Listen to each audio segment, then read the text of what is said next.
ഇപ്പോൾ നൽകാൻ കഴിയുന്ന പ്രധാനപ്പെട്ട വാർത്ത കർസ്ട്രിനിയിൽ ഹിസ്ബുള്ളയുടെ റോക്കറ്റ് ആക്രമണം ഇസ്രായേലിലെ സൈനിക താവളത്തിന് നേർക്കാണ് ആക്രമണം ഉണ്ടായത്.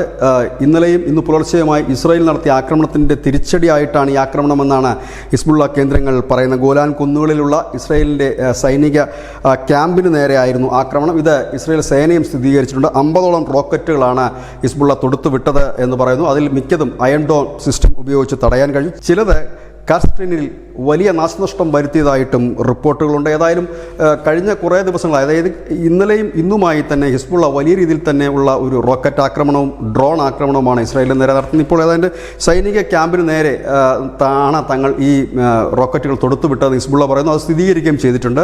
50 റോക്കറ്റുകളാണ് വന്നതെന്നും അതിൽ കൂടുതലും ഈ അയൺ ഡോം സിസ്റ്റം ഉപയോഗിച്ച് തടയാൻ കഴിഞ്ഞെന്നും ചിലത് പക്ഷേ അപകടകാരികളായി മാറി എന്നും കർസ്ട്രിനിൽ ഉള്ള വലിയ നാശനഷ്ടങ്ങൾ ഉണ്ടായിട്ടുണ്ട് എന്നും റിപ്പോർട്ട് പുറത്തു വരുന്നു. News desk news India Malayalam.